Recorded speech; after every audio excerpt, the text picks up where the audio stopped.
In the sweltering heat of July 1871, the city of Lexington, Kentucky bore witness to events that would stain its history with questions that remain unanswered to this day. The bluegrass region, known for its rolling hills and thoroughbred horses, harbored darker secrets within the shadows of its antebellum mansions. Among these grand estates stood the Ashworth House on Gratz Park, a federal-style mansion that had watched over the city's elite since 1823. Its red brick facade and elegant columns spoke of prosperity and refinement, yet behind its shuttered windows lay a legacy that would prove fatal to all who dared claim it. The house had been built by Colonel Jeremiah Ashworth, a veteran of the War of 1812 who had amassed considerable wealth through tobacco cultivation and horse breeding. For nearly 50 years, the Ashworth name had been synonymous with Kentucky aristocracy, their fortune growing with each passing season. The mansion itself reflected this prosperity, with its grand staircase, crystal chandeliers imported from France, and walls adorned with portraits of generations past. Yet by the summer of 1871, the once proud family line had dwindled to a single heir, and the house stood as silent as a tomb. The circumstances that brought the estate to its final chapter began with the death of Colonel Ashworth's grandson, Marcus Ashworth, in the spring of that fateful year.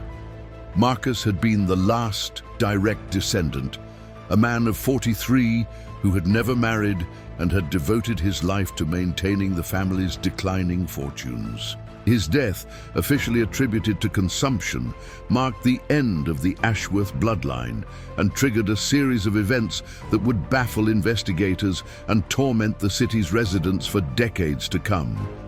The estate, valued at nearly $200,000, a staggering sum for the era, was left without a clear inheritor. According to the will discovered in Marcus Ashworth's study, the inheritance was to pass to distant relatives scattered across the eastern United States. The document, written in Marcus's own hand and witnessed by the family's longtime attorney, contained provisions that seemed almost prophetic in their ominous tone. It spoke of the burden of stewardship and warned that the estate carried with it obligations that extend beyond the mortal realm. These curious phrases were initially dismissed as the romantic notions of a dying man, but they would later take on a significance that chilled all who studied them. The first heir to arrive in Lexington was Thomas Blackwood, a cousin from Virginia who had maintained minimal contact with the Ashworth family for years.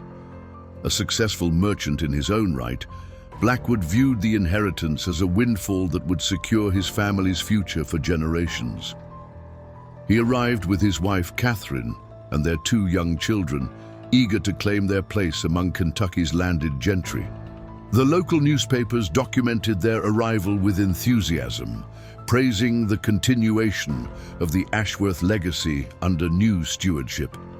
None could have predicted that within a month the Blackwood family would be dead, and the mystery of the cursed inheritance would begin in earnest. Thomas Blackwood took possession of the Ashworth estate on July 15, 1871, amid great fanfare from Lexington society. The transfer of ownership was handled by Judge Harrison Wickham, a respected member of the community who had overseen the Ashworth family's legal affairs for over 2 decades. Contemporary accounts describe Blackwood as a man of refined bearing and sharp intellect, someone who approached his new responsibilities with the methodical precision of a successful businessman. He immediately set about cataloging the estate's assets, from the extensive library to the collection of thoroughbred horses that grazed in the mansion's pastoral grounds.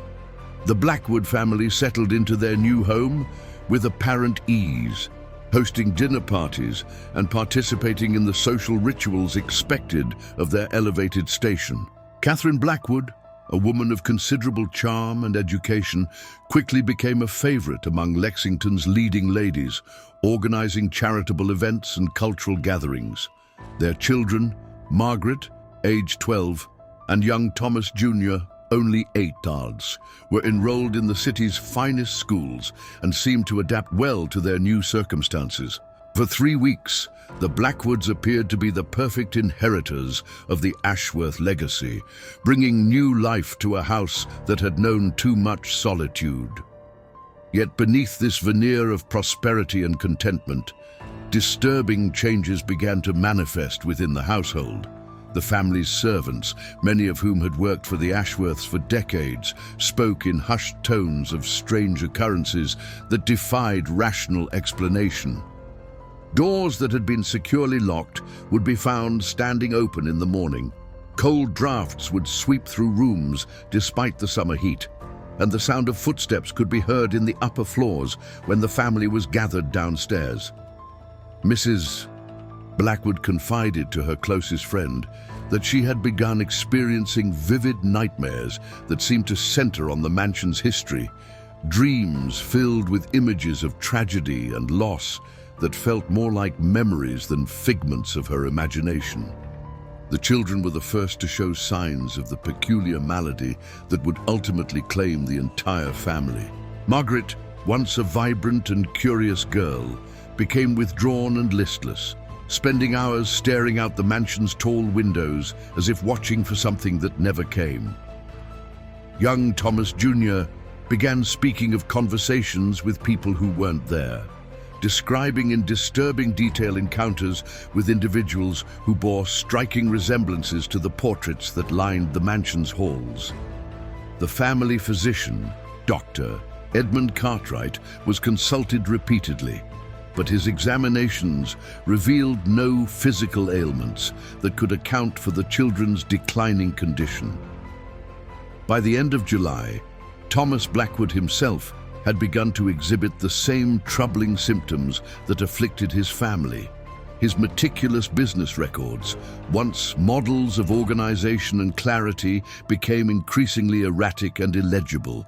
He spoke obsessively of discovering the truth about the inheritance and spent long hours in Marcus Ashworth's former study, poring over documents and correspondence that dated back decades. On August 1st, 1871, the Lexington Herald reported that the entire Blackwood family had been found dead in their beds, victims of what Dr.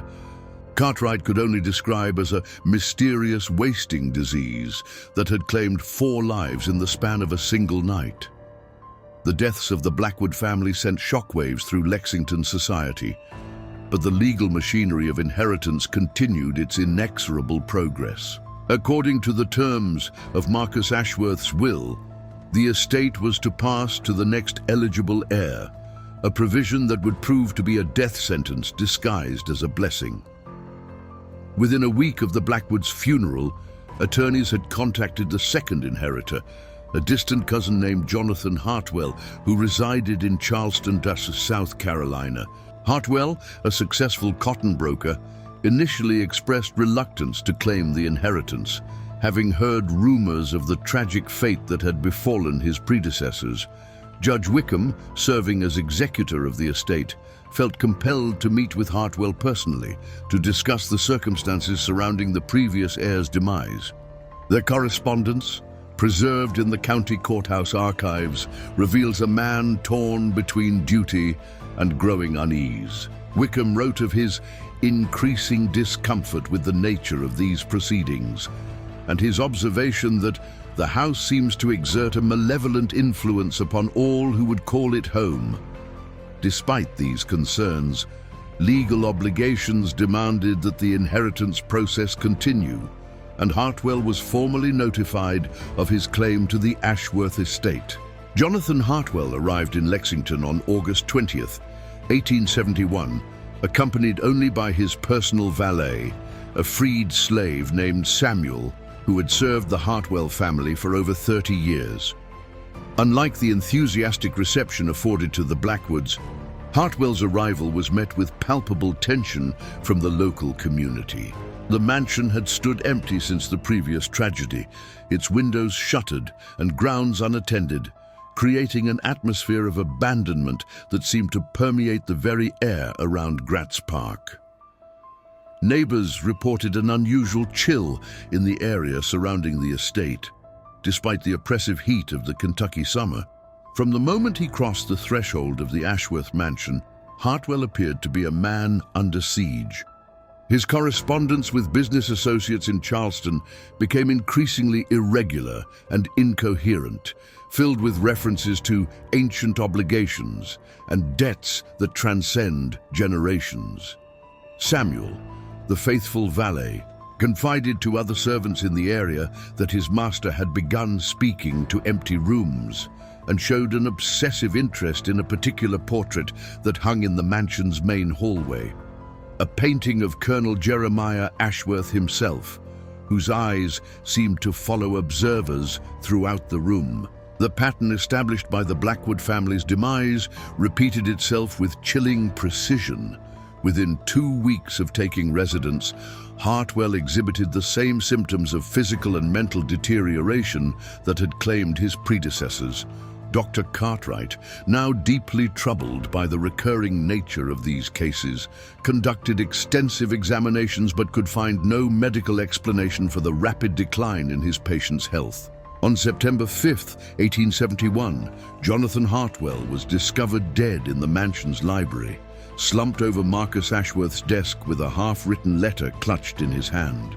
The letter, never completed, began with the ominous words, "The truth is more terrible than any could imagine, and I fear I am too late to escape the fate that awaits all who would claim this cursed legacy."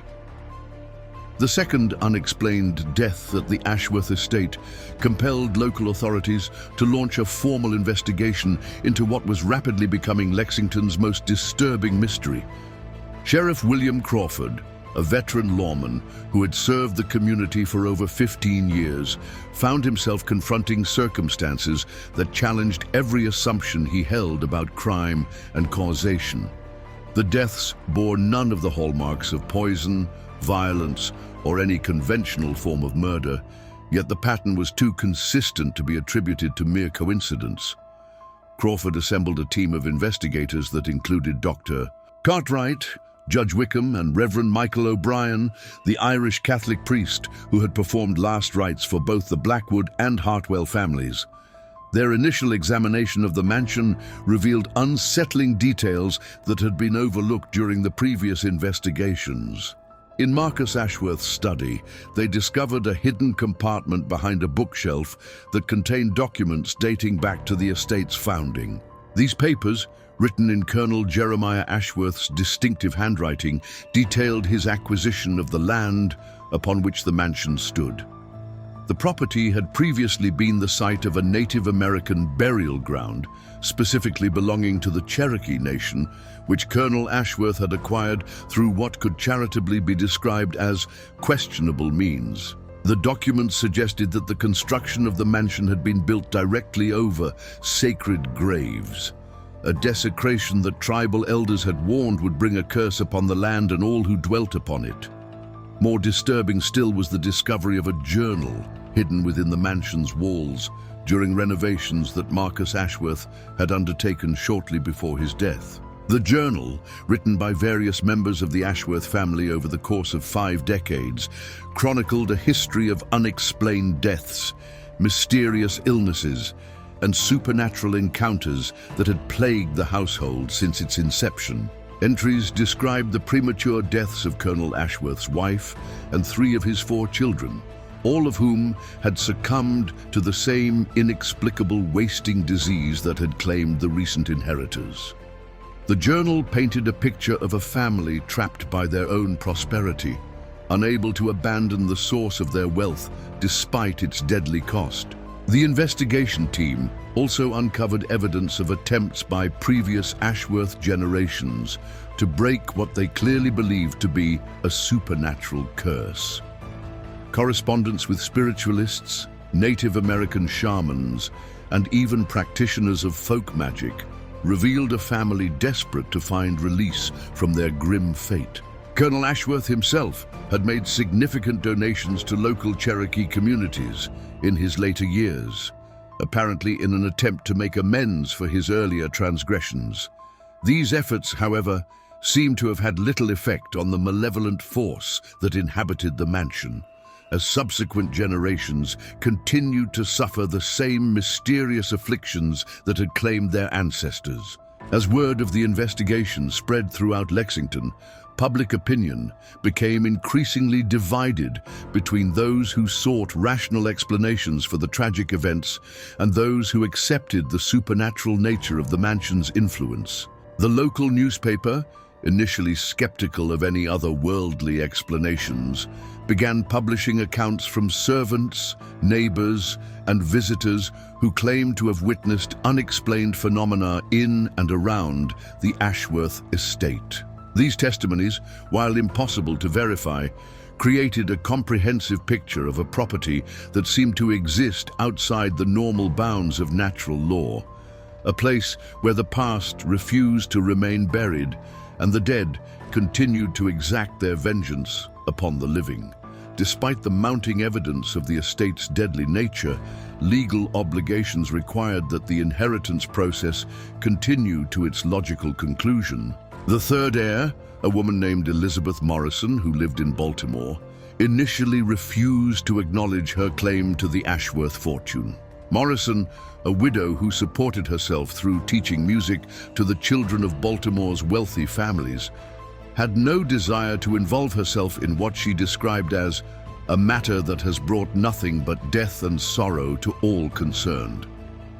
However, financial pressures and the persuasive arguments of attorneys eventually convinced her to travel to Lexington to examine the inheritance firsthand.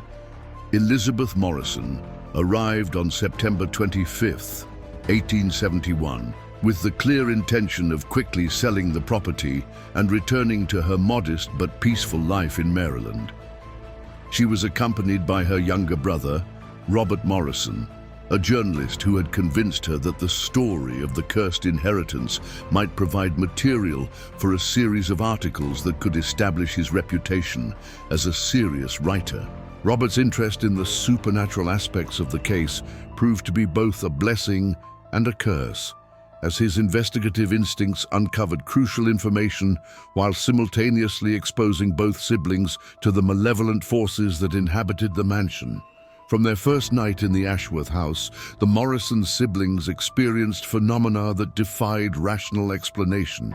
Elizabeth, a practical woman who had little patience for superstition, found herself unable to dismiss the sound of children's laughter that echoed through the mansion's halls in the early hours of the morning.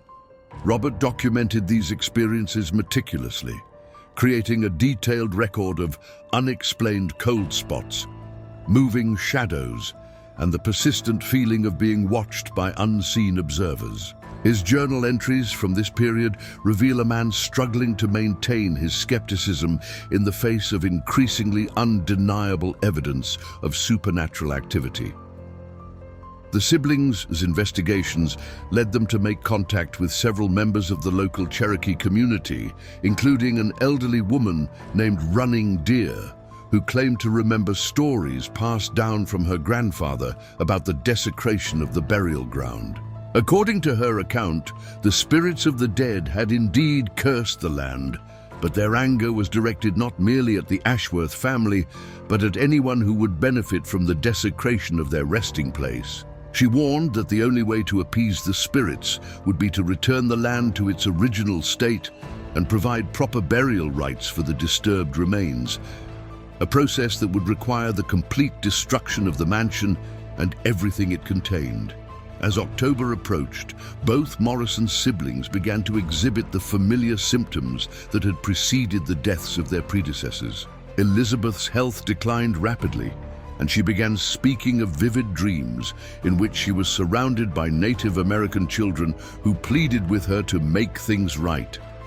Robert's journal entries became increasingly erratic and difficult to decipher, filled with references to conversations with dead Ashworth family members and detailed descriptions of rituals that might appease the angry spirits. On October 12, 1871, Elizabeth Morrison was found dead in the mansion's garden, kneeling beside what appeared to be a hastily dug grave.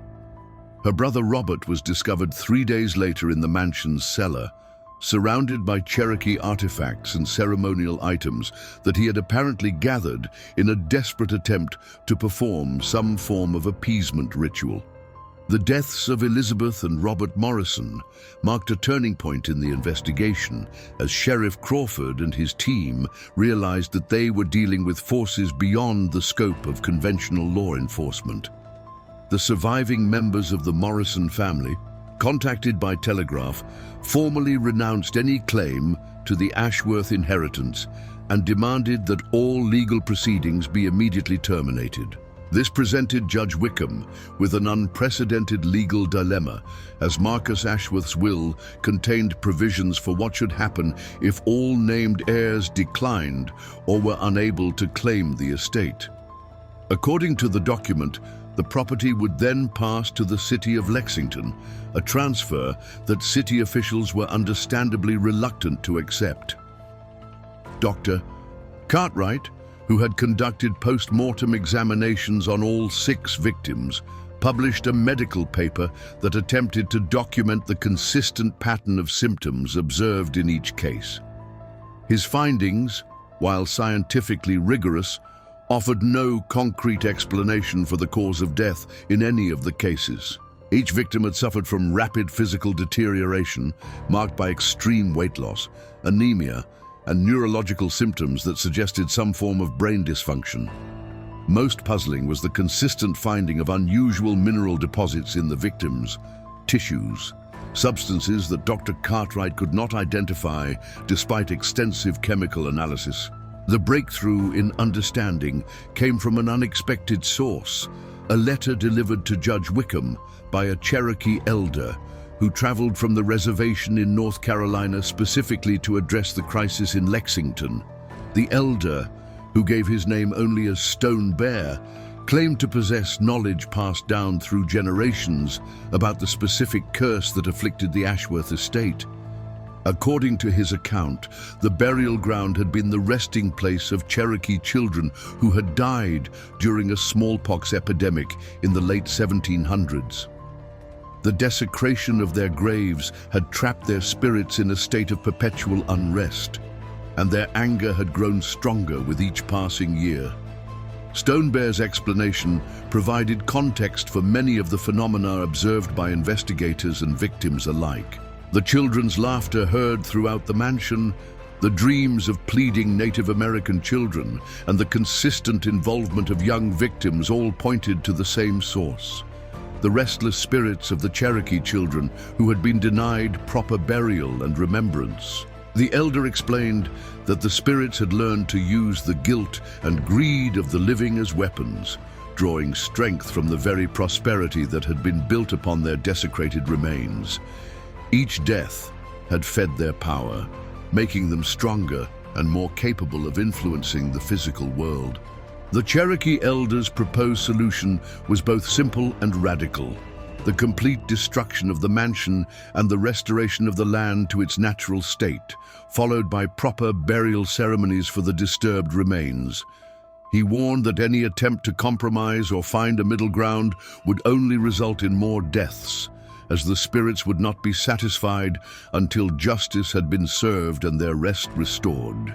Judge Wickham, faced with mounting public pressure and the undeniable pattern of deaths associated with the property, found himself in the unprecedented position of considering the destruction of one of Lexington's most prestigious estates based on what many would consider supernatural testimony. The proposal to destroy the Ashworth mansion created a firestorm of controversy throughout Lexington and beyond, dividing the community between those who believed in the supernatural explanation for the deaths and those who sought more rational solutions. City council meetings became heated affairs, with property owners fearing the precedent that would be set if municipal authorities began destroying valuable real estate based on claims of spiritual activity. Economic concerns weighed heavily in the debate, as the mansion and its grounds represented significant tax revenue and contributed to the city's reputation as a center of Southern culture and refinement. Opposing the destruction were several prominent citizens, including banker Harrison Mills and attorney Charles Pemberton, who argued that accepting supernatural explanations would damage Lexington's reputation as a modern, progressive city. They proposed alternative solutions, including the conversion of the mansion into a public building or its sale to buyers from outside Kentucky who might be less susceptible to local superstitions. These proposals were met with fierce opposition from residents of Gratz Park and surrounding neighborhoods, who had witnessed firsthand the strange phenomena associated with the property and feared that any continued habitation would only lead to more deaths. Supporting the Cherokee elders' recommendations was a growing coalition that included Sheriff Crawford, Dr. Cartwright, and surprisingly, several prominent members of Lexington's business community who had come to believe that the only way to end the crisis was to address its supernatural causes. Reverend O'Brien, despite his Catholic faith's traditional skepticism towards such matters, had become convinced through his own experiences at the mansion that they were dealing with forces that transcended conventional religious understanding. His endorsement of the destruction proposal carried significant weight among the city's religious community and helped legitimize what many still considered an extreme course of action. The debate reached its climax during a packed city council session held on November 15, 1871, where Stone Bear was invited to address the community directly. His speech, translated by a local Cherokee interpreter, was a masterpiece of dignity and moral authority that moved even his harshest critics. He spoke not of vengeance or retribution, but of the need for justice and the restoration of balance to land that had been violated by greed and disrespect. His words painted a picture of children whose deaths had been compounded by the destruction of their final resting place. Spirits who could find no peace until their sacrifice had been acknowledged and their memory honored. The city council's vote, conducted by secret ballot to protect members from potential retaliation, resulted in a narrow decision to authorize the destruction of the Ashworth mansion and the restoration of the property to its original state. The decision was unprecedented in American municipal history, representing the first time that a city government had officially recognized supernatural forces as a legitimate concern requiring public action. Judge Wickham, despite his personal reservations about the precedent being set, agreed to oversee the legal aspects of the property's transformation from private estate to public memorial, ensuring that all procedures would be conducted in accordance with both American law and Cherokee customs. The destruction of the Ashworth mansion began on December 1, 1871, under the careful supervision of both city officials and Cherokee spiritual leaders who had traveled from multiple reservations to participate in the restoration ceremonies. The process was methodical and respectful, with each room being carefully searched for any human remains that might have been disturbed during the original construction. The discoveries made during this process exceeded even the most pessimistic expectations, as workers uncovered the bones of more than 30 children buried beneath the mansion's foundation, their remains showing clear evidence of the smallpox epidemic that had claimed their lives nearly a century earlier. Stone Bear and his fellow elders conducted traditional burial ceremonies for each set of remains, providing the proper spiritual rites that had been denied to the children for so many decades. The ceremonies were witnessed by hundreds of Lexington residents, many of whom reported a palpable sense of peace settling over the property as each child was laid to rest according to Cherokee customs. Dr. Cartwright, serving as an official observer, documented the remarkable change in atmosphere that accompanied the burials, noting that the unusual cold spots and electromagnetic anomalies that had plagued the mansion disappeared as each ceremony was completed. The mansion itself was dismantled with the same care that characterized the burial ceremonies, with valuable materials being donated to local churches and charitable organizations rather than sold for profit. The crystal chandeliers found new homes in Lexington's public buildings, while the mansion's extensive library was distributed among local schools and educational institutions. The process of destruction took nearly 3 months to complete, but residents of the surrounding area reported that the sense of unease and dread that had characterized the property began to dissipate almost immediately after the demolition began. By March 1872, the site of the former Ashworth mansion had been transformed into a simple memorial park, with native Kentucky plants and trees replacing the formal gardens that had once surrounded the estate.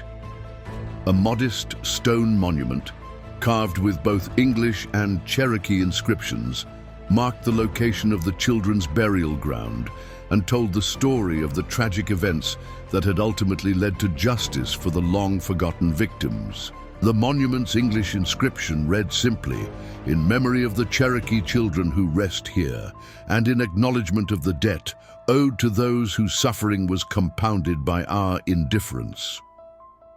The resolution of the Ashworth estate mystery had profound implications that extended far beyond the borders of Lexington, Kentucky.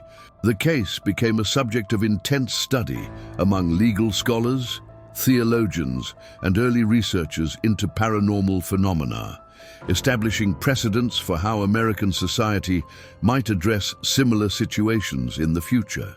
More importantly, it represented a rare moment of justice for Native American communities whose sacred sites had been violated by westward expansion, providing a model for reconciliation that would unfortunately remain unique for many decades to come. The land where the mansion once stood remains a peaceful memorial park to this day, its quiet paths and native plantings offering no hint of the terror and tragedy that once defined the property. Local historians note that no unexplained deaths or supernatural phenomena have been reported in the area since the Cherokee burial ceremonies were completed, suggesting that the spirits of the children have finally found the peace that was denied to them for nearly a century. The Ashworth name disappeared from Lexington society, remembered only in historical records and in the cautionary tale of an inheritance that proved more curse than blessing to all who sought to claim it. If you like this type of stories, leave your like and subscribe to the channel so you don't miss the next videos.